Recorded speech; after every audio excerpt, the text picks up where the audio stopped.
Bonjour à tous, la famille olympique de Marseille. J'espère que vous allez bien. C'est Francky Foot. On se retrouve aujourd'hui pour une nouvelle vidéo où on va faire l'avant-match de cette 7e journée OM Le Havre. Bon, victoire obligatoire, les gars. Donc, on va analyser un peu les quelques actus OM, les compos probables, etc. Donc, on y va. Asseyez-vous tranquillement et c'est parti, la famille OM. Une pensée à Raymond Goethals, entraîneur emblématique. Entraîneur qui, en 93, était là, et c'est lui qui nous a fait gagner la Ligue des Champions, c'était l'entraîneur. Donc, aujourd'hui, c'était son anniversaire. Donc voilà, une pensée à Raymond Goethals. On a une déclaration de Eli Wahi, j'adore ce joueur, vous le savez, qui a dit en gros, le joueur le plus sous-coté en Ligue 1, Valentin Rongier. Voilà cette déclaration d'Eli Wahi. Vous me dites si vous êtes d'accord avec lui. On a eu une réunion vendredi.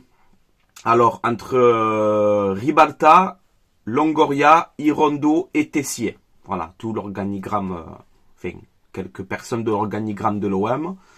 En gros, ils ont évoqué leur avenir. Donc, pas de communiqué prévu, ok, par le club. Et ils referont un point avec Macourte pendant la trêve internationale. Parce que vous savez qu'après Le Havre, il y a la trêve internationale. Bon, dégoûté parce que moi la trêve c'est long, 10, 15 jours sans l'OM, ça rend fou. Donc voilà. Je tiens à vous dire quand même aussi que j'étais au courant de cette réunion. Pas de celle qui s'est passée vendredi avec la direction, mais une réunion serait prévue en octobre avec Macourte. Voilà. Donc ça, oui, on me l'a dit et je le savais avant que ça sorte. Là, je peux vous le dire sereinement. Voilà, j'étais au courant. Alors pourquoi cette réunion? Je sais pas, peut-être que des choses à faire ou à finaliser ou des départs encore prévus, je sais pas. Mais en tout cas, la réunion avec Macourte pendant la trêve internationale, oui, je le savais. Voilà, je vous le dis. Ensuite, on a Ribalta qui veut quitter l'OM. Voilà, donc sûrement que des têtes vont tomber, hein, les gars, ça c'est sûr. Avec tout ce qui s'est passé, direction, supporters, etc. Ribalta veut quitter l'OM et on parle de lui pour un retour en Serie A. Voilà, peut-être qu'il y aura encore d'autres départs. Franchement, je sais pas. Vite que tout ça se termine là, tout ce bordel, parce que ça nous rend fou. Donc, OM Le Havre, on joue demain à 13h au Vélodrome, les gars, guichet fermé. Encore une fois, donc ça devient une habitude maintenant. Dimanche 13h, il fait beau, tranquille, donc on aimerait bien gagner parce qu'en ce moment on gagne plus, hein. Donc il faut la victoire obligatoire contre le Havre, c'était promu. Il faut se bouger là, voilà. Vous êtes obligé de gagner, obligé, c'est une obligation. Vous devez gagner contre le Havre. Pourquoi? Après tu as la trêve. Vous n'allez pas nous laisser sans victoire contre le Havre, avec la trêve. On va serrer à la fin. Voilà, donc vous gagnez. Vous gagnez contre le Havre. Je vous le dis d'entrée. Voilà, au moins vous le savez, ok? Par contre, on est en galère. Ça aussi, il faut le dire, tu vois. Kondogbia qui est de retour, mais il n'est pas à 100%. Donc il va être remplaçant, sûrement. Ensuite, Verretou qui est sorti sur blessure contre Brighton. 10 jours d'absence. Normalement, il devrait revenir contre Nice. Après la trêve. Lodji, forfait avec le Brésil. Pendant cette trêve internationale. Donc, logiquement, demain, il joue pas. S'il est forfait pour partir avec le Brésil, je sais pas pourquoi demain il va jouer. Peut-être qu'il va être remplaçant ou peut-être qu'il est forfait carrément. Gigot. Là, par contre, ça me rend fou. Gigot fracture à une côte. Il va être absent quasiment tout le mois d'octobre. Quand tu sais le calendrier en octobre, hein, voilà. Donc il devrait revenir fin octobre. Donc on est en galère, voilà. Plus Pape Gay, l'absence, peut-être qu'il revient en novembre, je sais plus. Donc on a beaucoup d'absents, hein, quand même, demain contre le Havre. Le classement. Donc on peut voir qu'on est à 3 points, nous on est 13e. On a 3 points de la 16e place quand même, hein. Là, mais faut le dire, hein, tu vois. Personne s'inquiète. Si tu gagnes le Havre, ça te fait 12 points. Donc tu remontes à la 5e place à 2 points de Monaco, qui n'ont pas encore joué. Personne n'a joué à part Strasbourg-Nantes hier, victoire de Nantes. Donc ça veut dire que tous ces points-là au classement vont changer d'ici demain, tu vois. C'est pour ça. Le Havre, ils sont 11e avec 9 points. En 7 matchs, ils ont 2 victoires, 3 nuls, 2 défaites. C'est un promu, on est au Vélodrome, on doit réagir pour éviter la crise. Il faut gagner demain. Ne commencez pas à me dire, ouais, mais nul, ça... Non, non, demain, il faut gagner. Je vous le dis. On se moque de si, ça rigole sur Lyon, sur ci, sur là, mais les gars, on est pas si mieux aussi, hein. Si demain, il faut faire un résultat. Tu es à 3 points de la 16e place. Eh oui, ben oui. Tu as 3 points de la 16e place, les gars. Voilà. Donc demain, il faut gagner. Demain, tu gagnes, tu as 12 points. On va respirer un petit peu. Mais il faut gagner. Faut gagner. Faut s'inspirer du bien qu'on a fait contre Brighton, où on a vu une bonne première période. Voilà, franchement. Il faut le refaire demain. Fatigue, pas fatigue, je veux rien savoir. Il faut prendre ces 3 points. Je le répète encore une fois, c'est une obligation de gagner. Vous êtes obligé de gagner. Voilà. Je suis clair là. Hein, je suis clair là. Je peux pas être plus clair que ça. Tu vois? Voilà. Je te mets la composition du Havre. Leur dernière composition d'équipe contre Lille. Ils ont perdu 2-0 chez eux. Le Havre contre Lille. 4-5-1. Logiquement. Honnêtement, ça manquait de respect au Havre. C'est faible. Si on a peur demain, ou si on galère demain contre cette équipe, on ferme boutique, les gars, là. Tu vois? Là, il faut gagner. Il y a 2 dangers, quand même. Il y a 2 dangers dans cette équipe du Havre. Le milieu russe, tu vois? Kuzaev. Je sais pas si c'est comme ça que ça se prononce. Ancien joueur du Zénith, etc. Je crois qu'il a mis 2 buts cette saison. C'est un bon milieu. C'est un bon milieu de terrain à faire attention. Un petit peu. Et leur attaquant, Alioui. Voilà, parce que j'ai regardé, en 7 matchs de Ligue 1, il a mis 4 buts. Donc attention. Mais les gars, on va pas avoir peur de Alioui, de Kuzaev. Tu vois? Non, mais faut arrêter à un moment donné, tu vois? Mais je te dis quand même les dangers. Moi, vous le savez avec moi, tous les matchs, ils sont difficiles. Vous le savez. Il n'y a pas de match facile chez moi. Ça n'existe pas, ça. Là, ils vont venir au Vélodrome, dans un stade plein, aucune pression. Comme je t'ai dit, ils sont, combien ils sont? Ils sont 11e au classement, ils ont 9 points, ils n'ont pas de pression, eux. Ils vont venir en détente. À nous de faire le travail. Mais on va pas avoir peur de cette équipe.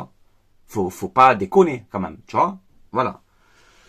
Ma composition que je ferai demain, contre le Havre, bon, ben, le 4-3-3, comme je t'ai dit, Kondogbia, qui est pas 100%, pour moi, je le mets remplaçant. Verretou absent, Gigot absent, Lodji forfait avec le Brésil, donc logiquement il n'est pas là. Moi ce que je ferais, je mettrais Paul Lopez dans les buts, une défense à 4 avec Klos, Mbemba, Balerdi, Murillo. Voilà ce que je ferais pour la défense. Un milieu à 3, alors là je te l'ai mis comme ça, mais tu fais 2 milieux de terrain et une 10. Ok? Tu mets Roger Unai, t'as pas le choix, on n'a pas le choix. On n'a pas le choix, les gars. Verretou, Gay, ils sont pas là. Kondogbia remplaçant. Donc, tu n'as pas le choix. On n'a pas le choix. Voilà. Donc, tu mets Roger, Unai et Aminarit, Angis. Électron libre. Tu vois? Et d'ailleurs, bravo encore une fois pour ton match contre Brighton. Tu m'as régalé, Harit. Et je te fais un trio. J'ai beaucoup hésité, mais je te fais un trio Njai, Correa, Aubameyang. Voilà. Comme contre Brighton, je fais pareil. Pourquoi? Ben, pour moi, Vitinha, Aubameyang dans un 4-3-3, pour moi, c'est pas complémentaire du tout. Voilà, pas du tout complémentaire, donc faut arrêter. Même si des fois on peut mettre Aubameyang à gauche et tout, ben, tu peux le faire en deuxième mi-temps. Tu rentres Vitinha, tu décales Aubameyang, ça va. Mais au coup d'envoi, Aubameyang, Vitinha dans un 4-3-3, pour moi, c'est pas complémentaire. Voilà. Je vous donne mon avis, je peux me tromper, mais voilà. Donc je te mets Correa à gauche parce qu'il y a eu un peu de mieux face à Brighton. Donc là je le mets encore une fois et montre que tu n'es pas une escroquerie, tu vois, mets-toi dedans. Gattuso il parle beaucoup avec lui et tout, il est en train de le travailler à Correa. C'est pour ça que je le mets titulaire. Njai sur le côté droit et Aubameyang en pointe. Alors on peut me dire ouais mais Francky Aubameyang en ce moment c'est un fantôme. Ouais je suis d'accord avec vous, c'est la vérité. En ce moment, Aubameyang, il fait rien. Les gars, Aubameyang ou Vitinha, pour l'instant, pour moi, c'est la même. Hein. Voilà. Vitinha, il se bat, tout ce que tu veux, il a envie, c'est vrai, mais voilà, il plante pas non plus des masses. Et Aubameyang, bon, ben, je t'ai dit, en Ligue 1, c'est 7 matchs de Ligue 1. Non, ouais, ça, 7 ou 6 matchs de Ligue 1, 0 but, hein. Aubameyang, c'est pareil, en Ligue 1, ça plante pas, hein. Donc, Aubameyang, frérot, demain, plante. Marque demain, fais ton rôle. Tu es le successeur de Alexis Sanchez. Voilà. Ok? Donc demain, on y va au charbon. Voilà. Il faut que tu marques, Aubameyang. Il va falloir que tu marques. C'est bien beau de marquer l'Ajax et tout. Non, là, demain, il faut que tu marques. Tu vas pas avoir peur des défenseurs du Havre, frérot. Demain, tu marques, Aubameyang. Voilà. Tu marques demain. Voilà, après une deuxième mi-temps, ben, tu rentres Ismaïla Sarr. Ismaïla Sarr, c'est vrai, en ce moment, tu sais pas, tu fais des rentrées, on dirait que tu t'en fous. Ouais, il revient de blessure. Non, mais je m'en fous. Ismaïla Sarr, pareil, il faut que tu te remettes un peu dedans, tu sais. Un peu plus d'intelligence dans ton jeu, tu sais que tu es rapide, eh ben, utilise-la bien, ta vitesse. Fais des bons appels, voilà, rentre en deuxième mi-temps et fais-nous du bien. On rentre pas comme si on rentre au quartier, là. Tu vois? Il faut être, plus sérieux, tu vois? Vitinha, c'est la même. Pareil. Donc voilà, les gars. Je pense qu'on a fait un petit peu le tour. À vous maintenant, ben, comme d'habitude, de commenter. Que tu sois supporter de n'importe quel club, il n'y a pas de problème. Tu peux commenter dans le respect. Donne ton pronostic aussi. Hein, qu'est-ce que tu vois pour ce match. Moi, voilà, une dernière fois, c'est victoire obligatoire. Voilà, victoire obligatoire. Après, à la trêve, on va pas rester comme ça. Galérer là pendant 10-15 jours sans la victoire de l'OM contre le Havre. Hein. Demain, c'est les 3 points, victoire obligatoire. Voilà, il y a pas d'autre solution. Voilà. Alors regardez les gars, avant de quitter la vidéo, je passe un petit message de remerciement et de pub pour mon partenariat mayogo.co. OK, mayogo.co. Alors là, ils font une offre exceptionnelle pour tous les supporters de l'OM, les gars. Ouais, franchement, ouais, c'est très bien ce qu'ils ont fait. Alors, c'est du 1er au 31 octobre. Ok, les gars, je vous mets tout ici. C'est du 1er au 31 octobre. Vous mettez le code promo Frankie25 et vous aurez moins 25% de réduction sur tous les articles de l'OM. Donc, les maillots, tu vois, comme cela. Les maillots, les survêtements. Là, ils ont mis tous les nouveaux et tout. Donc, voilà. C'est une offre exceptionnelle pour tous les supporters marseillais. Du 1er au 31 octobre. Voilà, donc ce ne sont pas des vrais, ce sont des répliques, mais c'est de la qualité. Moi, je commande, je les reçois tout nickel à chaque fois, il n'y a pas de souci. Donc profitez-en, les supporters de l'OM, tu vois. Donc les prix, c'est pas cher. Les prix, c'est pas cher du tout. Donc avec cette offre de moins 25%, là, c'est la régalade, tu vois. C'est la régalade pour tous les supporters de l'OM. Ensuite, j'ai le code promo habituel aussi, Frankie, F-R-A-N-C-K-I. Ce code promo là, et là c'est toujours pareil, vous avez moins 15% sur tous les articles du site, voilà. Mais là, du 1er au 31 octobre, avec le code promo Frankie25, pour tous les articles de l'OM, vous avez moins 25%. Donc voilà, profitez-en de la famille. Voilà les gars, bon ben c'est tout pour moi, je vais vous laisser là, on se retrouve demain pour le débrief OM Le Havre en espérant la victoire. Là, je suis de bonne humeur, je suis bien. Demain, je peux vite partir en biberine, tu vois. Donc, demain, vous gagnez, les gars. Faites-nous plaisir. Ne nous laissez pas avec cette trêve et que vous gagnez pas contre le Havre. Ça va être trop long, ça. Tu vois. Voilà. Surtout qu'on a un calendrier compliqué et tout aussi. Voilà. Vite fait, la sanction pour les joueurs du PSG qui nous ont insulté la daronne. Un match de suspension avec sursis. C'est gentil, c'est pas mal. Hein? Ah, c'est une honte. Bon, bref, c'est pas grave. C'est pas grave. Voilà, les gars, n'hésitez pas à vous abonner aussi. Si vous aimez ce que je fais, ça fait énormément plaisir. C'est gratuit, ça donne de la force. Voilà, donc n'hésitez pas. Et on se retrouve demain pour le débrief. Alors, le match, il est à 13h. Je pense que vers 4h, 5h, le débrief sera dispo sur la chaîne YouTube. Frankie Foot Débrief. Les gars, je vous laisse là. Passez une excellente journée. Et allez l'OM. À la vie à la mort, comme d'habitude. Ciao, ciao la famille OM. Et gagnez contre le Havre. Régalez-vous. Régalez-nous. Le stade à guichet fermé, 13h, le soleil fait beau. Prenez-moi ces 3 points, régalez-vous. Voilà. Victoire obligatoire, on compte sur vous. On compte sur vous. Ciao, ciao la famille OM.